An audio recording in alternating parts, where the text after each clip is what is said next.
tonight. A lot of helpful comments have been provided. I would like to share some ideas that I have with the board. The proposed budget is a good starting point. I agree with the Board of Education funding as it appears in the current budget. I would like to see some adjustments on the town side in light of the fact that revenues have declined this year and look to be declining next year. Labor costs are too high. Economic development is not being funded enough, and we need a human resources manager.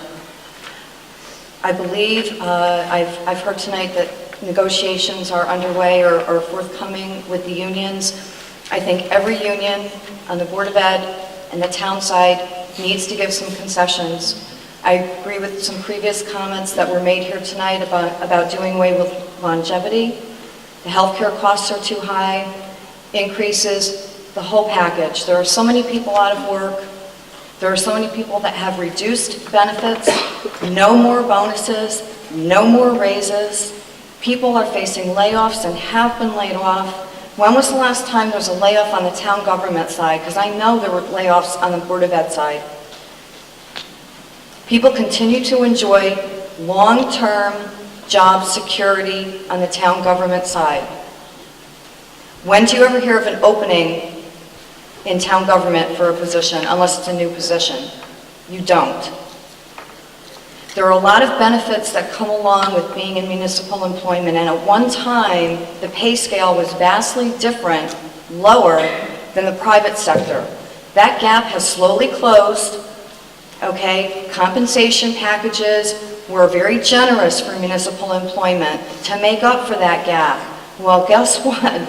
It's more even now than it ever has been. So we need to get in line, and we can't do this in 2011 or 2012. I'm not an attorney, but I do know contracts can be renegotiated at any time.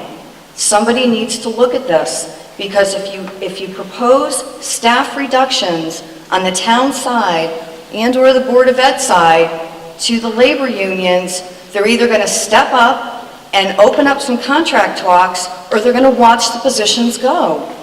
I don't want to see anybody lose their job, but we can't afford to pay this level of benefit, including the increases, the insurance, and all the other things that go along with it. We can't do it.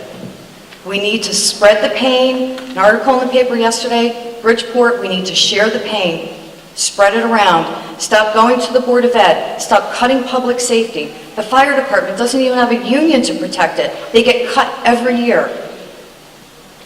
Some of these larger budgets you can't go dipping into. You need to make the hard decisions, starting with our town leadership, our superintendent, talking to the unions. You've got to get the labor costs down.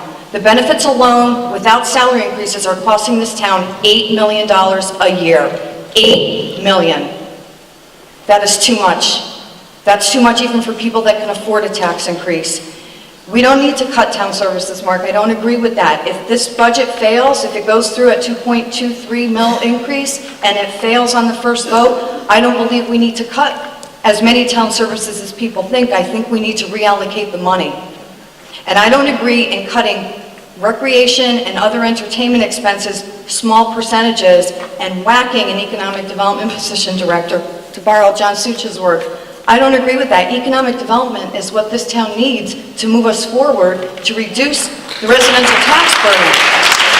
How could this board sit here and say entertainment and recreation supersedes helping to reduce the tax burden? I know these programs are important. They're enjoyed by a lot of residents. I understand that.